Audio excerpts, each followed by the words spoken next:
O Senhor esteja convosco.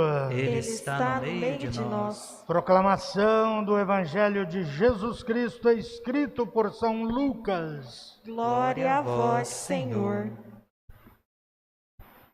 Naquele tempo, os fariseus e os mestres da lei disseram a Jesus: os discípulos de João e também os discípulos dos fariseus jejuam com frequência e fazem orações, mas os teus discípulos comem e bebem.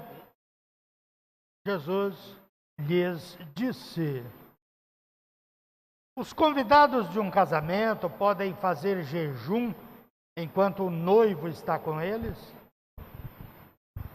Mas dias virão em que o noivo será tirado do meio deles.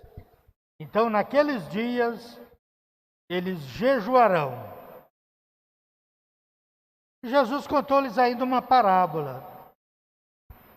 Ninguém tira retalho de roupa nova para fazer remendo em roupa velha. Senão vai rasgar a roupa nova e o retalho novo não combinará com a roupa velha. Ninguém coloca vinho novo em odres velhos, porque senão o vinho novo arrebenta os odres velhos e se derrama. E os odres se perdem. Vinho novo deve ser colocado em odres novos. E ninguém, depois de beber vinho velho, deseja vinho novo, porque diz: o velho é melhor. Palavra da salvação. Glória a vós, Senhor. Podemos sentar, meus irmãos e minhas irmãs. Nós continuamos hoje a leitura de ontem, da primeira carta de São Paulo aos Coríntios. Ontem a gente leu o capítulo 3, 18 a 23. Hoje a gente está lendo o capítulo 4, 1 a 5, bem na sequência. Então, só para lembrar aquele contexto, né, a comunidade cristã da cidade de Corinto estava dividida. Eu sou de Paulo, eu sou de Pedro, eu sou de Apolo. E São Paulo era o fundador da comunidade. E parece assim que eles não estavam muito bem com ele. E ele escreve então essa carta para tentar resolver esse problema. A parte de hoje é uma parte até muito bonita, né? Porque São Paulo tenta reconciliar dizendo: olha, o julgamento que as pessoas fazem de mim até que não me interessa muito, porque quem me julga é o Senhor. Portanto, não querais julgar antes do tempo. Aguardai que o Senhor venha. Essa é uma atitude muito bonita, né? Nós somos muito precipitados em julgar e a gente acaba julgando antes do tempo. E tem muitas pessoas que não fazem assim. Tem muitas pessoas que são muito prudentes com isso, muito caridosas. Eu posso contar até um fato assim que aconteceu na minha família. Morreu uma pessoa, a minha irmã é uma pessoa muito religiosa, ministra da Eucaristia, aquela coisa toda, né? E aquela pessoa estava sendo acusada de uma determinada coisa. E eu, que sou um padre, falei para ela: foi isso e isso. Ela falou assim: mas agora a gente tem que colocar na misericórdia de Deus, porque Ele não está aqui para se defender. Ela me deu uma lição terrível, né? Pensou que coisa bonita? O que eu vou falar daquela pessoa, se ele não está aqui para se defender, e se existe Deus que é misericordioso com ele? Então, parece que o povo da comunidade de Corinto estava sendo muito precipitado em julgar o apóstolo Paulo. Aí ele fala: olha, vamos mais devagar, né? Mais devagar com isso, né? E depois, no final das contas, nem cabe a gente julgar, né? Não cabe a nós fazer juízo bom ou juízo mal de ninguém. Não é o nosso dever. E muitas vezes não é nem um ato cristão, né? Não é nem um ato de caridade agir dessa forma. Agora vamos para o Evangelho, né? O Evangelho, São Lucas, ele coloca os dois grupos de pessoas que não gostavam muito de Jesus, coloca uma questão. Esses dois grupos quem são? Os fariseus e os mestres da lei. Você pode ler o Evangelho, esses dois grupos estão sempre confrontando Jesus. Eles estão sempre tentando fazer armadilha para Jesus cair. A questão de hoje aqui é a questão do jejum. O povo do tempo de Jesus era muito rigoroso com os mandamentos. Então tinha um mandamento do jejum e o que eles colocam aqui é assim, olha, os discípulos de João e os discípulos dos fariseus jejuam com frequência e fazem as orações. Mas os seus comem e bebem. Parece até que é uma pergunta justa, né? Por que que os seus discípulos não cumprem a lei? Isso é o que eles queriam dizer. É como se a lei resolvesse tudo, né?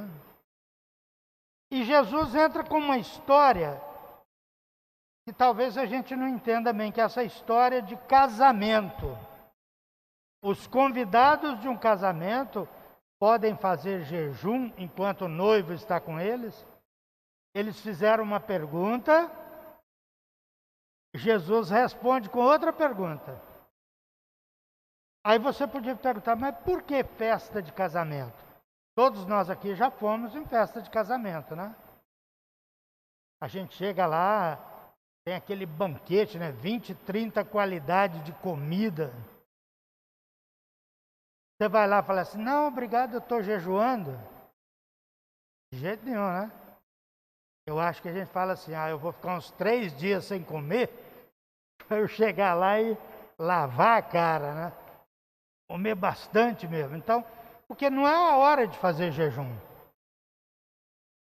É pelo contrário, é a hora de fazer a festa. O reino de Deus é uma grande festa de casamento. Jesus Cristo estava com os discípulos, é uma grande festa. Então, enquanto eles estavam juntos, não era hora de fazer jejum. Era hora de saborear a presença de Jesus. É isso aqui quando ele diz que ele é o noivo, né? Os convidados de um casamento podem fazer jejum enquanto o noivo está com eles? Aí ele faz um anúncio também que a gente não entende muito bem. Mas dias virão em que o noivo será tirado do meio deles. Então, naqueles dias, eles jejuarão. O que quer dizer isso? Quer dizer, Jesus, que é o noivo, vai chegar um momento que ele vai ser tirado do meio dos discípulos e vai ser pregado na cruz.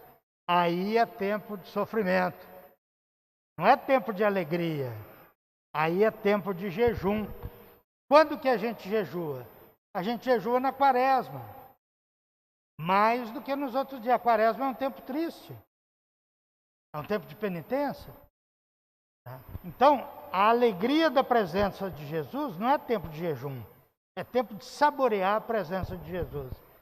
A tristeza da paixão, aí é tempo de jejum. Vai chegar um dia que eu não vou estar mais no meio deles, que vocês vão me matar, aí eles vão jejuar.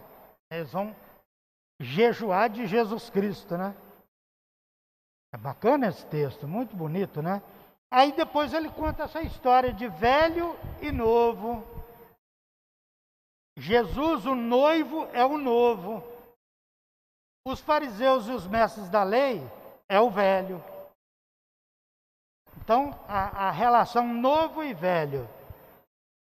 E às vezes não dá para misturar novo e velho. O exemplo do remendo de roupa é fabuloso. O problema é que agora ninguém anda com roupa remendada, né? Eu, quando eu era pequeno, assim, eu tinha uns 6 anos, aquelas calças, a minha camisa, mais parecia um tapete do que uma camisa, cheio de remendo. Né? Dava um buraquinho aqui, a gente fazia um remendo, dava outro ali, fazia um remendo.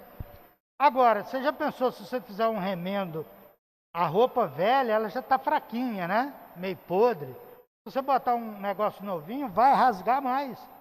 É o novo em cima do velho. Não dá certo.